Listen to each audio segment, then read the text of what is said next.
Хора, тихо! Тихо, че мама ми звъни, тихо! Ало, мамо? Тони, мамо? Ела за малко догоре.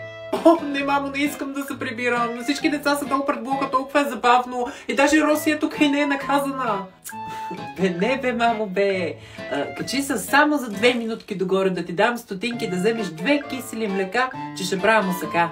Оф, мамо, не искам да се качвам, ще изпусна играта. Не може ли като миналия път да ги сложиш в една турбичка и да ги хвърлиш през терасата? Тони, мамо, ще се закачи някъде тази турба, ще литне. Просто качи се за 1 минута. Мамо, просто сложи нещо тежко в турбата. Някой от играчките ми може даже. Оф, бе, мамо, бе, гледай с какво ме занимаваш.